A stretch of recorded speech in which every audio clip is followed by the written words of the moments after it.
First of all, your name? My name is Steve Zyra. I'm the future brother-in-law of David Porras. Spell your last name. Z-I-A-R-A. Tell me a little bit about today.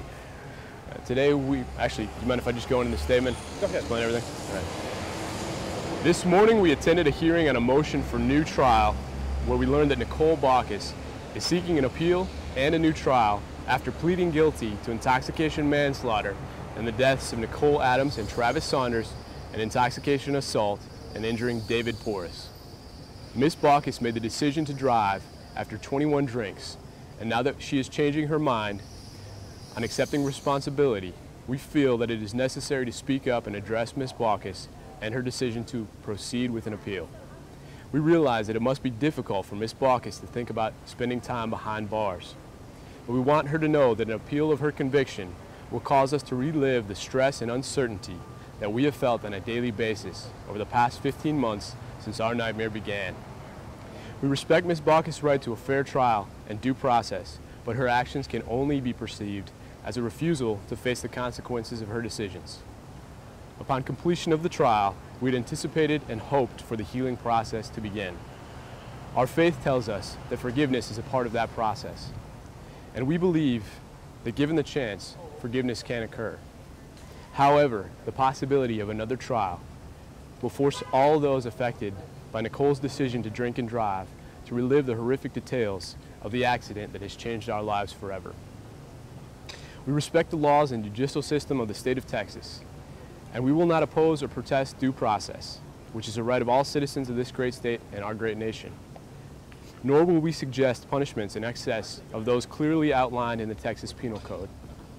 We have faith that justice will eventually prevail, but in the meantime, we are left with no choice but to ask that Nicole Bakus take responsibility for the pain and suffering she has caused and abandon her plans to move forward with an appeal. We would like to invite anyone that wishes to honor Nicole Adams and Travis Saunders' memory or show support for any of our families to attend the Walk Like Mad event at North Shore Park in the Woodlands, October 5th at 8 a.m. We thank you very much. Okay, Fred, first of all, your name and how are you related to the case? Fred Saunders, and I'm Travis Saunders' dad. Tell me a little bit about this. I mean, you've gone through all this, your son and everything else, and now here we go again. Right. Well, needless to say, the first trial was the most emotionally draining thing that any of us have gone through since the accident. It's just like having it's just like it happened all over again, really. And now she's filed an appeal, and everybody's throwing their hands in the air, going, "Oh, here we go again." But at the same time, yeah, there's due process. Yeah, the law in this country, in this state, is that you have a right to an appeal. Do I feel she has a right to an appeal? She does legally. Morally, she does not have the right. Not after what has happened and the evidence that she saw and the pain that she saw in the eyes of every family member and every friend that were affected by this case. I mean, she's claiming cruel and unusual punishment. How can you call it cruel and unusual punishment compared to what your family's going through? I was just going to say the cruel and unusual punishment is what happened to our children. That's cruel and unusual, to go out and slam somebody in a head-on accident while you've been driving under the influence. That's cruel and unusual. Cruel and unusual punishment, if she was in a third world country, she would experience cruel and unusual punishment. I think her attorneys are grasping at straws. They don't have anything, so they're going to claim what they can come up with, and that's probably one of the only things they can come up with. Also, the fact that she's claiming that she was coerced in her guilty plea, when we all saw her stand right there in front of the judge, the jury, and God and everybody, and swear that she was not enticed, she was not coerced, she wasn't promised anything to change her plea. She changed her plea in front of everyone willingly. Your family, how are y'all feeling right now? I mean, you thought you could start some healing process after this is over with, and now the wound's open together. Quite honestly, we're handling it a lot better than I expected us to. I am. I know. Now it's turned from sadness and despair to anger. We're angered. We're angered that she would pull this. I think everyone in the family just wants her to accept her punishment and the fact that she didn't get the maximum, and to just go ahead and try her own healing. She needs to heal herself. She really does. And she needs to get some forgiveness from the Almighty, and she needs to seek out forgiveness from these families that have been affected by this. Okay, Warren, tell me a little bit about today, what's going to happen.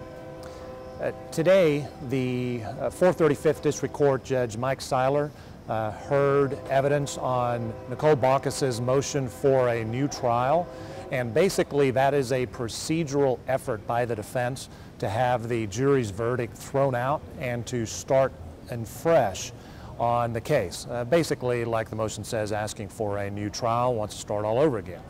In the defense's allegation, they basically claim that Mike McDougal provided ineffective assistance of counsel and gave her improper advice and did not properly investigate the case.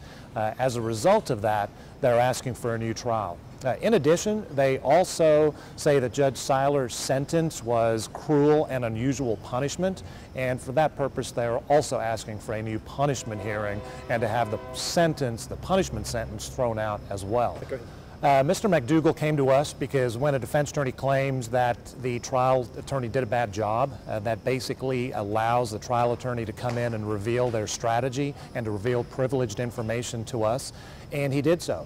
So he provided an affidavit to us which rebuts everything that the new attorneys are saying, and we think that that's going to be pivotal for the judge.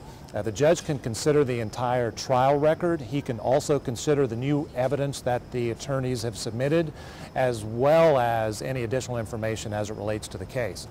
So we believe that with the rebuttal by Mr. McDougal of the defense's claims, where he says that he did everything that she wanted him to do, he investigated every claim that she had and put on her defense. But when the case became so overwhelming and whatever he anticipated to be their defense was rebutted by the prosecutors at trial and by the evidence, he convinced her to change her plea to guilty, and she did so freely and voluntarily.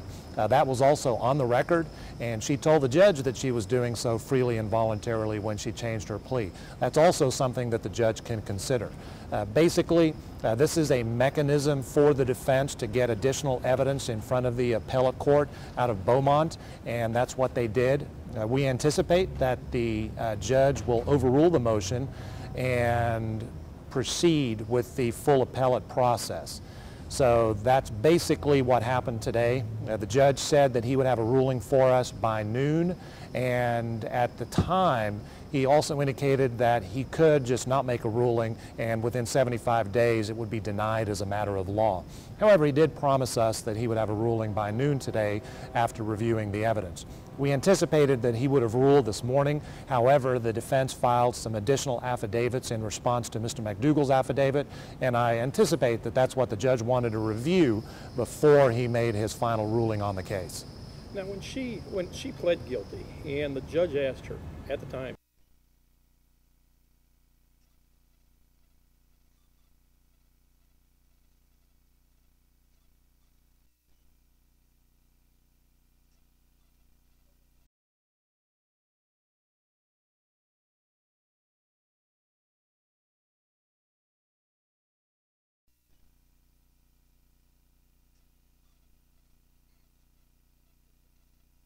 to do, and she did so freely and voluntarily.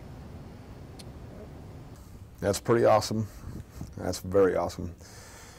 And I'm going to Facebook this. I'm going to let everybody know the judge did the right thing, and he's going to probably keep on denying it, and I think she's just spinning her wheels, and I'm happy. It's a pretty awesome deal. Judge made the ruling. What do you think about the denial on the new trial? It's a pretty awesome deal. I'm proud of that judge. He has all my respect, and I'm going to let all the family members know, and everybody's going to be jumping up and down for joy. This is true justice. That's what it's all about. Just Wait on the Court of Appeals now? Let's hope the same thing? Wait on the Court of Appeals. Definitely going to hope for the same thing. It's going to be a long, drawn-out process, and she's going to have some time to think about this. So, and hopefully it's going to, like I say, it's going to turn out to be the same thing. And from what I understand, if it goes to the Ninth Court of Appeals, they're more than likely going to deny it as well. And the next, I think the next step she can take is go to the Criminal Court of Appeals, which is the equivalent to the state Supreme Court, and they typically deny about 95% of their claims like this. So hopefully this is the beginning of the end for her appeals process, I should say. Okay, bud, I'm gonna go start in here. Okay, bud. Okay, so just remember, we're not I'd say good luck.